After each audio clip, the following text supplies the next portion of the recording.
In the grand tapestry of ancient Egypt, where gods walked among mortals and the Nile dictated the rhythm of life, a select group of women rose to command not just palaces, but empires. These female pharaohs defied patriarchal norms, wielded divine authority, and etched their legacies into stone, gold, and myth.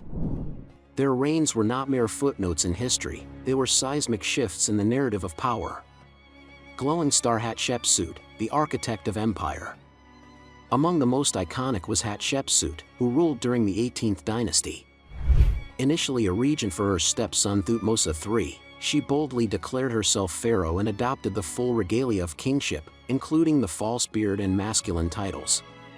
Her reign, spanning over 2 decades, was marked by peace, prosperity, and architectural brilliance.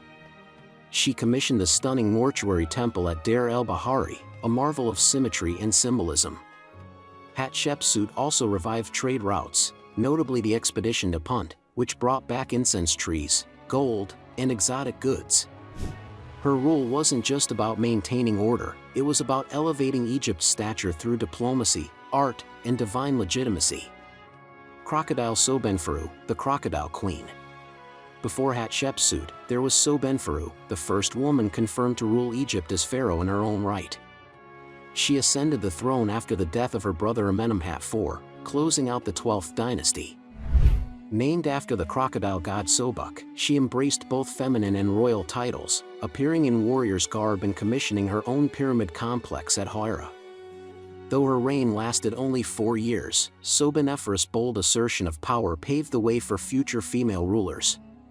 She proved that divine kingship was not confined to gender, it was earned through vision and strength. Nefertiti, the queen of revolution. With her elongated neck and regal poise, Nefertiti remains one of the most recognizable figures of ancient Egypt. As the chief wife of Akhenaten, she co-led a religious revolution that replaced Egypt's polytheistic traditions with the worship of a single deity, the sun disk Aten. Nefertiti wasn't just a ceremonial figure, she was depicted performing rituals, smiting enemies, and possibly ruling as Nefertiti after Akhenaten's death. Her influence extended into diplomacy, art, and theology, reshaping Egypt's cultural landscape during the Amarna period. Snake Cleopatra VII, the last pharaoh. Fast forward to the twilight of ancient Egypt, and we meet Cleopatra VII, the last active pharaoh. Fluent in multiple languages and steeped in political strategy, Cleopatra was a master of diplomacy. She aligned with Julius Caesar and later Mark Antony, not merely for romance but to safeguard Egypt's sovereignty against Rome's growing power. Her reign was a blend of intellect, charisma, and calculated risk. Styling herself as the reincarnation of Isis, Cleopatra ruled with divine flair and fierce independence. Her dramatic death, by asp or dagger, marked the end of pharaonic rule and the beginning of Roman Egypt, but her legend endures as a symbol of feminine power and resilience. And for a legacy beyond the throne.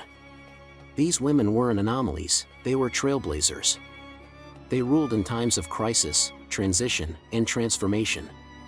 They built temples, led armies, negotiated treaties, and redefined what it meant to be a ruler. In a society where women could own land, initiate divorce, and serve as priestesses, these queens took it further, they became gods on earth.